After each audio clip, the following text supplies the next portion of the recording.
Friends, welcome back to my channel. आज हम लोग म्यूजिक के वन लाइनर सीरीज़ का वीडियो नंबर 16 करेंगे। 15 वीडियो तक हम लोग कंप्लीट कर चुके हैं और उसका प्लेलिस्ट भी बन चुका है। आप लोग चैनल पर जाके देख सकते हैं और नहीं तो आप प्लेलिस्ट इस वीडियो के लास्ट में भी देख सकते हैं, चेक कर सकते हैं। जो वीडियो आप लोग नहीं देखे हैं देख लीजिएगा। तो चलिए क्वेश्चन करना स्टार्ट करते हैं बिना देरी किए। तो हम लोग आज क्वेश्चन करेंगे यहाँ से, नाद का छोटा बड़ापन किस पर निर्भर करता है। तो नाद का छोटा बड़ापन जो है यह तार की चौड़ाई पर निर्भर करता है। किस पर निर्भर करता है? तार की चौड़ाई पर निर्भर करता है। फिर है, भारतीय संगीत में कितनी श्रुतियाँ मानी गई है। तो भारतीय संगीत में जो है 22 श्रुतियाँ मानी गई है। तो 22 श्रुति हो जाएगा इसका आंसर। ठीक है, 22 श्रुति मानी गई है। फिर है, प्राचीन काल में स्वर किस श्रुति पर अवस्थित होते थे। तो प्राचीन काल में जो है ना, वो स्वर जो है वो आपको अंतिम श्रुति पर अवस्थित होते थे। वो अपने ही अंतिम श्रुति पर अवस्थित होते थे। ये प्राचीन काल का बता रहा है आपको। ठीक है। फिर है, श्रुति को कितने वर्गों में विभाजित किया गया है। तो श्रुति को जो है 5 वर्गों में विभाजित किया गया है। शुद्ध स्वर कितने हैं। तो 7 स्वर जो हैं शुद्ध माने गए हैं। षड्ज, ऋषभ, कंधार, मध्यम, पंचम, धैवत और निषाद। ठीक है। सारे ग म प ध नी, ये जो बोला जाता है ये शुद्ध स्वर माना गया है। कुल स्वरों की संख्या पूछा है। तो कुल स्वरों की संख्या कितनी है। तो 12 है। 12 हमारा कुल स्वर हो जाता है। ठीक है, 12। नेक्स्ट क्वेश्चन हम लोग देख लेते हैं। आधुनिक काल में पूछ रहा है, आधुनिक काल में म किस श्रुति पर है। तो 10वीं श्रुति पे है। आधुनिक काल में म 10वीं श्रुति पे है। राग की चालन के अनुसार बढ़ते हुए क्रम में स्वरों का उच्चारण क्या कहलाता है। तो ये आरोह कहलाता है। ठीक है, आरोह कहलाता है। राग की चलन के अनुसार घटते हुए क्रम में स्वरों का उच्चारण क्या कहलाता है। तो अवरोह कहलाता है। ठीक, अवरोह हो जाएगा। फिर ये 7 शुद्ध स्वरों का क्रमिक समुदाय क्या कहलाता है। सप्तक कहलाता है। 7 शुद्ध स्वरों का क्रमिक समुदाय क्या कहलाता है। सप्तक कहलाता है।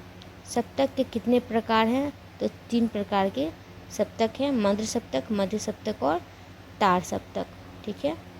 नेक्स्ट क्वेश्चन हम लोग देख लेते हैं। नेक्स्ट क्वेश्चन में पूछा गया है, वह छोटी स्वर समूह जिससे किसी राग का बोध हो वह क्या कहलाता है। तो वह पकड़ कहलाता है। फिर संगीत में गायन वादन के दौरान स्वरों का टेढ़ा मेढ़ा होना क्या कहलाता है। तो स्वरों की वक्रता कहलाता है। ठीक है, इसको स्वरों की वक्रता कहते हैं। फिर है, राग का विलंबित लय में स्वर विस्तार क्या कहलाता है। तो आलाप या आकार नोमतुम कहलाता है। ठीक है, आलाप जो कि आकार और नोमतुम कहलाता है। द्रुत गति में राग के स्वरों का विस्तार तान। द्रुत गति में राग के स्वरों का विस्तार तान कहलाता है। फिर है, गायन के दौरान स्वरों के आगे पीछे स्वर को स्पर्श करके मुख्य स्वर का उच्चारण क्या कहलाता है। तो कन कहलाता है। गायन के दौरान स्वरों के आगे पीछे स्वर को स्पर्श करके मूल स्वर का उच्चारण कन कहलाता है। कन के कितने प्रकार हैं। तो कन 2 प्रकार का है। तो पूर्व लग्न और एक अनुलग्न, 2 प्रकार के कन होते हैं, पूर्व लग्न कन और अनुलग्न कन। फिर है, 3 स्वरों का द्रुत प्रयोग जो कि अर्धवृत्ति बनाता है क्या कहलाता है। तो मुर्की कहलाता है। ठीक है, मुर्की कहलाता है। किन्हीं 2 पृथक स्वरों को अटूट दिखाकर गाना बजाना क्या कहलाता है। मींड कहलाता है। मींड कहलाता है। फिर है, राग में सर्वाधिक प्रयोग होने वाला स्वर ये वादी हो जाता है, जो कि प्राचीन अंश का स्वर है। ठीक है, वादी स्वर राग में सर्वाधिक प्रयोग होने वाला स्वर है। फिर है, राग में वादी के पश्चात मतलब वादी के बाद सबसे ज़्यादा प्रयोग होने वाला स्वर कौन सा है। तो संवादी है। संवादी स्वर कहलाता है, जो वादी के बाद सबसे ज़्यादा प्रयोग किया जाता है। राग में वादी संवादी के अलावा प्रयोग होने वाले स्वर अनुवादी कहलाता है। ठीक है, वादी और संवादी के अलावा अनुवादी भी स्वर है जो कि राग में प्रयोग होते हैं। फिर है राग में प्रयोग होने वाले राग के स्वरूप को बिगाड़ देने वाले स्वर क्या कहलाते हैं? तो विवादी स्वर कहलाते हैं। यदि किसी राग का वादी स्वर सप्तक के पूर्वांग से हो तो वह राग क्या कहलाएगा? पूर्वांगवादी राग कहलाएगा। यदि किसी राग का वादी स्वर सप्तक के उत्तरांग से हो तो वह राग क्या कहलाएगा? उत्तरांगवादी राग कहलाएगा। सिंपल। नेक्स्ट है हमारा, पाश्चात्य संगीत में सप्तक को किस नाम से जाना जाता है? तो पाश्चात्य संगीत में है ये हो जाता है ऑक्टेव। ठीक है, हमारा सप्तक हो जाता है वहाँ पर ऑक्टेव। फिर है अचल स्वरों की संख्या कितनी है? तो सा और प जो है 2 अचल स्वर हैं। ठीक है, 2 अचल स्वर हैं, सा और प। प्रमाण श्रुति में कितनी श्रुतियों का अंतर माना गया है? तो 1 श्रुति का अंतर। फिर है जो स्वर किसी राग में प्रयोग नहीं किया जाता है वह क्या कहलाता है? तो वर्जित स्वर कहलाता है। फिर है वह स्वर जिसके प्रयोग से राग हानि होती है वह कहलाता है विवादी स्वर। ठीक है, क्या कहलाता है? वह स्वर, एक बार फिर देख लेते हैं हम लोग, वह स्वर जिसके प्रयोग से राग में हानि होती है तो ये विवादी स्वर कहलाता है। फिर है 4 श्रुतियों की दूरी में गुणांतर कितना होता है? तो 918 गुणांतर होता है 4 श्रुति की दूरी में। नेक्स्ट हम लोग देख लेते हैं, पूछा गया है आपको 3 श्रुति की दूरी में गुणांतर कितना होता है? तो 10/9 का गुणांतर होता है। 2 श्रुति की दूरी में कितना गुणांतर होता है? 16/15 का गुणांतर होता है। स्टाप स्वरलिपि पद्धति में 2 श्रुति का अंतर क्या कहलाता है? तो माइनर टोन कहलाता है। स्टाफ स्वरलिपि पद्धति में 2 श्रुतियों का अंतर माइनर टोन कहलाता है। फिर है पाश्चात्य संगीत पद्धति में 3 श्रुतियों का अंतर क्या कहलाता है? तो माइनर होल टोन कहलाता है। पाश्चात्य संगीत पद्धति में 3 श्रुतियों के अंतर को माइनर होल टोन कहते हैं। नेक्स्ट है पाश्चात्य संगीत में 4 श्रुतियों के अंतर को क्या कहते हैं? तो मेजर होल टोन कहते हैं। 4 श्रुतियों के अंतर को मेजर होल टोन। जो राग किसी ठाट से उत्पन्न होते हैं वे उस ठाट के क्या कहलाते हैं? तो जन्य राग कहलाते हैं। जो राग किसी ठाट से उत्पन्न होते हैं वे उस ठाट के जन्य राग कहलाते हैं। जिन रागों के नाम पर भारतीय संगीत के ठाटों का नाम रखा गया है वह क्या कहलाते हैं? तो वह आश्रय राग कहलाते हैं। जिन रागों के नाम पर भारतीय संगीत के ठाटों का नाम रखा गया है वो कहलाते हैं आपको आश्रय राग। नेक्स्ट है हम लोगों का जाति गायन। जाति गायन किस काल में प्रचलन था जाति गायन का? तो भरत काल में प्रचलित था जाति गायन। भरत ने जातियों की कुल कितनी संख्या बताई है? तो 18 बताई है। भरत जो हैं वो 18 संख्या बताए हैं जातियों की। भरत ने षड्ज व मध्यम ग्राम की विकृत जातियों की संख्या कितनी बताई है? तो 11 बताई है। भरत ने षड्ज व मध्यम ग्राम की विकृत जातियों की संख्या 11 बताई है। भरत के जाति लक्षणों की संख्या कितनी है? जाति के लक्षण पूछेगा भरत द्वारा तो 10 जाति के लक्षण बताए हैं भरत। ग्रह, अंश, न्यास, उपन्यास, अल्पत्व, बहुत्व, सार्धत्व, आरत्व, मंत्र और तार। ठीक है, ये 10 लक्षण हैं आपको जाति के। नेक्स्ट हम लोग देख लेते हैं सारंगदेव। सारंगदेव ने जाति या राग के कितने लक्षण बताए हैं? तो सारंगदेव बताए हैं 13 लक्षण। ठीक है, भरत 10 बताए हैं और सारंगदेव जो है 13 बताए हैं। तो भरत का 10 और फिर उसके साथ 3 और हो जाता है संन्यास, विन्यास और अंतर मार्ग। ये तीनों जोड़े थे सारंगदेव। ठीक है, 3 लक्षण जोड़ दिए थे, 13 लक्षण बताए थे जाति के सारंगदेव। सप्तक के अन्य नाम क्या हैं? तो मेल है, संस्थिति है, ठाठ है, ये सब सप्तक का अन्य नाम हो जाता है। मूर्छना किसे कहते थे? तो ग्राम के स्वरों से उत्पन्न 7 स्वरों की क्रमबद्ध आरोह अवरोह को मूर्छना कहते हैं। ठीक है, ग्राम के स्वरों से उत्पन्न 7 स्वरों की क्रमबद्ध आरोह अवरोह को मूर्छना कहते हैं। तो मूर्छना में आरोह भी आएगा और अवरोह भी आएगा, ध्यान रखिएगा। फिर है ग्राम तथा मूर्छना में किसे गय माना गया है? मतलब गाने योग्य कौन सा है? ग्राम है या मूर्छना? तो मूर्छना हो जाएगा। ठीक है, मूर्छना को गाया जा सकता है। ग्राम की कुल संख्या कितनी है? क्या पूछ लिया है? ग्राम की कुल संख्या कितनी थी? तो 3 थी, सरज, मध्यम और गंधार, जिसको निषाद ग्राम भी कहते थे। फिर है भरत में मूर्छनाओं की कुल संख्या कितनी मानी है? तो भरत 56 मूर्छना माने हैं, 56 मूर्छना भरत के द्वारा माना गया है। भरत ने मूर्छना के कितने प्रकार माने हैं? तो प्रकार 4 हो जाएगा, शुद्धा, संतरा, सकाकली और साधारणा। ये भरत के द्वारा चार प्रकार का मूर्छना हो जाएगा। नेक्स्ट हम लोग देख लेते हैं, प्राचीन काल में स्वरों की संख्या कितनी थी? तो 7 शुद्ध और 2 विकृत प्राचीन काल में। नेक्स्ट है हम लोग का सितार वादन। सितार वादन में आलाप को क्या कहा जाता है? तो आलाप जोर कहा जाता है। मसीत खानी गत के आविष्कारक पूछा है, कौन थे?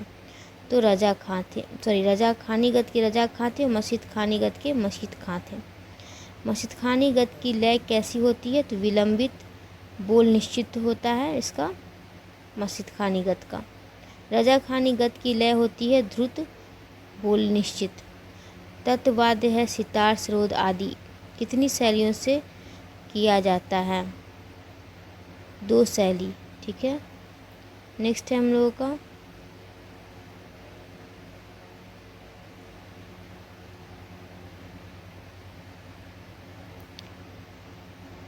नेक्स्ट है लय के कितने प्रकार?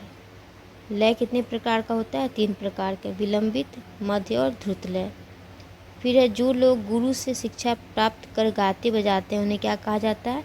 तो कशबी कहा जाता है, कशबी। फिर है जो लोग खानदानी कलाकार नहीं होते तथा थोड़ा बहुत सीखकर गाते बजाते हैं, अताई कहा जाता है उनको, ठीक है। जो थोड़ा बहुत सीखकर गाते बजाते हैं अताई कहा जाता है। वादी व संवादी स्वरों के बीच कितने स्वरों का अंतर पाया जाता है? 3/4 स्वरों का अंतर पाया जाता है, 3 या 4 स्वरों का अंतर पाया जाता है। भारतीय संगीत में सभी रागों को कितने ठाटों में विभाजित किया गया है? तो 10 ठाट। भारतीय संगीत में ठाटों का संख्या कितना है? 10 है। नेक्स्ट हम लोगों का भारतीय संगीत में सादरा किसे कहा जाता है? तो एक प्रकार का ध्रुपद है सादरा, ठीक है। सादरा जो है एक प्रकार का ध्रुपद है भारतीय संगीत में। अब नेक्स्ट हम लोग देख ले तो हिंदुस्तानी संगीत में उपशास्त्रीय संगीत के अंतर्गत आने वाली विधाओं के नाम बताइए। तो ठुमरी और दादरा जो है ये उपशास्त्रीय संगीत के अंतर्गत आने वाला विधा हो जाएगा, ठुमरी और दादरा। भारतीय संगीत हारमोनी तथा मेलोडी में से किस पर आधारित है? तो भारतीय संगीत जो है ये मेलोडी पे आधारित है। कर्नाटकी संगीत स्वरों की न्यूनतम सबसे निचली अवस्था को शुद्धावस्था कहते हैं। कर्नाटकी संगीत की सबसे न्यूनतम या सबसे निचली अवस्था को क्या कहते हैं? शुद्धावस्था कहते हैं। समय काल जब कर्नाटकी संगीत और हिंदुस्तानी संगीत का विभाजन हुआ, समय काल पूछ रहा है जब ये दोनों संगीत का विभाजन हुआ था, 13वीं सदी में हुआ था, ठीक है। कर्नाटकी तथा हिंदुस्तानी संगीत शैलियों का आधार ग्रंथ किसे माना जाता है? संगीत रत्नाकर को माना जाता है, काफ़ी इंपॉर्टेंट है। दक्षिणी संगीत में सा रे तथा रे ग के बीच कितने स्वरों की दूरी होती है? तो अर्ध स्वर की दूरी होती है।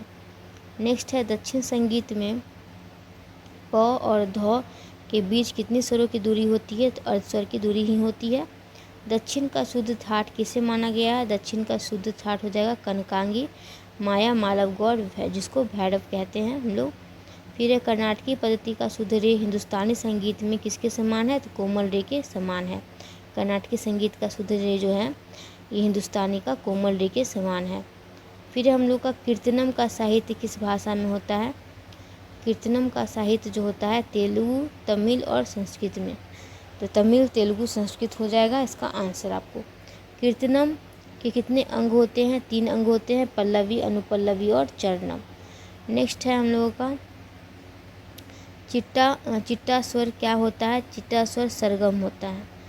चिट्टा स्वर जो होता है ये सरगम होता है। फिर है कृतियों का जन्म कब से माना जाता है? लगभग 500 साल पहले से कृतियों का जन्म माना जाता है। कृति का जनक किसे कहा गया है? तो पंडित अन्नामाचार्य को कृति का जनक कहा गया है। कर्नाटकी संगीत का पितामह किसे कहा जाता है? तो पुरंदरदास को कर्नाटकी संगीत का पितामह कहा जाता है। कर्नाटकी संगीत की त्रिमूर्ति किसे कहा जाता है? त्यागराज, श्यामा शास्त्री और मुत्तुस्वामी दीक्षितर। काफ़ी इंपॉर्टेंट क्वेश्चन है, ये ध्यान रखिएगा। कर्नाटकी संगीत का त्रिमूर्ति जो है किसे कहा जाता है? तो ये त्यागराज, श्यामा शास्त्री और मुत्तुस्वामी दीक्षितर, ये तीनों को मिला के, तीनों को साथ में जो त्रिमूर्ति कहा गया है कर्नाटकी संगीत का। फिर हमारा कर्नाटकी संगीत में बोल तान को क्या कहा जाता है? तो निर्बल कहा जाता है। फिर है कर्नाटकी संगीत में सरगम, स्वर चिट्टास्वर निरर्थक शब्दों से बनी सरगम। ठीक है, स्वरम चिट्टास्वर होता है और निरर्थक शब्दों से बनी सरगम होती है। नेक्स्ट है हमारा संगीत की प्रारंभिक शिक्षा के दौरान सिखाए जाने वाला गीत। संगीत की प्रारंभिक शिक्षा के दौरान सिखाए जाने वाला गीत है गीतम। फिर है गीतम के प्रकार, 3 प्रकार का गीतम होता है, एक खंड गीतम, द्विखंड गीतम और त्रिखंड गीतम। ठीक है, गीतम की साहित्यिक भाषा, गीतम की साहित्यिक भाषा होती है पाडार और कन्नड़। गीतम के कितने अंग हैं? 2 अंग हैं।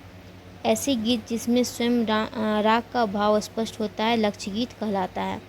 ऐसा गीत जिसमें स्वयं राग का भाव स्पष्ट हो जाए तो वो कहलाता है लक्ष्य गीत।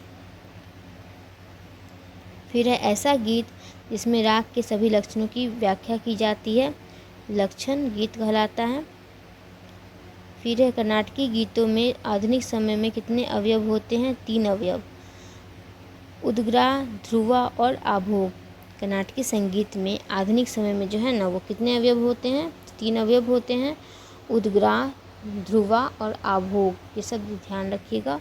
हिंदुस्तानी शैली के ख्याल के समान किस विधा को माना जाता है? तो ये वर्णम को माना जाता है।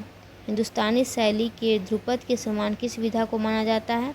तो पदम को माना जाता है। ख्याल के समान वर्णम को और ध्रुपद के समान पदम को। फिर है वर्णम की रचना काल। वर्णम की रचना काल क्या माना गया है? तो ये 18वीं शती लगभग 300 वर्ष पूर्व माना गया है, 300 वर्ष पहले। वर्णम के कितने प्रकार हैं? 4, चौक वर्णम, पद वर्णम, तान वर्णम और ध्वरु वर्णम। चौक वर्णम के कितने खंड हैं? 3, पल्लवी, अनुपल्लवी और चरणम। फिर नेक्स्ट है हम लोगों का चौक वर्णम का प्रयोग किस नृत्य के साथ होता है? तो चौक वर्णम का जो प्रयोग है ये भरतनाट्यम के साथ होता है। तराने के समान बोलों को क्या कहते हैं? तो चोलुकेट्टू कहते हैं। तराने के समान बोलों को चोलुकेट्टू कहते हैं। पद वर्णम में कितने खंड होते हैं? पद वर्णम में 3 खंड होते हैं, पल्लवी, अनुपल्लवी और चरणम। पद वर्णम में किसकी प्रधानता होती है?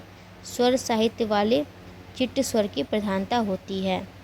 ठीक है, फिर है पद वर्णम की लय विलंबित होती है, तान वर्णम की लय मध्य लय की होती है। फिर हम लोग का तान वर्णम की हो गई लय मध्य लय। फिर है ध्वरु वर्णम। ध्वरु वर्णम का खंड 3 खंड होते हैं ध्वरु वर्णम में भी, और वही पल्लवी, अनुपल्लवी और चरणम ही होते हैं। फिर है ध्वरु वर्णम के अंग कितने होते हैं? 6 होते हैं, 6 अंग। और स्वर, जाति, साहित्य, ताल, राग, रस, ठीक है, ये 6 हो जाते हैं इसके अंग ध्वरु वर्णम के। नेक्स्ट है ध्वरु वर्णम के विशेषता क्या है? तो चोलुकेट्टू व चिट्ट स्वर दोनों इसमें प्रयोग होते हैं। फिर है वर्णों की रचनाओं हेतु प्रसिद्ध नाम। तो वर्णों की रचनाओं हेतु प्रसिद्ध नाम है रामास्वामी दीक्षितर, श्यामा शास्त्रीगढ़, कुलशेखर महाराज। ये सब जो हैं वर्णों की रचना के लिए प्रसिद्ध हैं। फिर है पदम भारतीय शैली में किस विधा के समान है? ध्रुपद के समान है पदम। नेक्स्ट है पदम। पदम का साहित्य किससे संबंधित होता है? तो श्रृंगार रस और भक्ति रस से संबंधित होता है पदम का साहित्य। पदम के कितने प्रकार माने गए हैं? तो 30 प्रकार माने गए हैं पदम के। पदम किस भाषा में रचित होता है? तो तमिल, तेलुगु और कन्नड़ में। दक्षिणी शैली में ठुमरी का समान विधा का नाम है। दक्षिणी शैली में ठुमरी के समान कौन सी विधा है? तो जावली है और ये उपशास्त्रीय है। ठीक है, जावली के अंग कितने हैं? 3 हैं, पल्लवी, अनुपल्लवी और चरणम। फिर है प्रसिद्ध जावली। प्रसिद्ध जावली रचनाओं के नाम हैं स्वाति तिरुनाल, रामनाथपुरम, श्रीनिवास अयंगर, ये सब नाम ध्यान में रखिएगा। पदम और जावली कब गाए जाते हैं? संगीत सभा गान के अंत में गाए जाते हैं, ठीक है। पदम या जावली जो है वो हमेशा अंत में गाया जाएगा, ध्यान रखिएगा। बिंदु किस प्रकार की विधा है? श्रृंगार रस प्रधान गीत है बिंदु।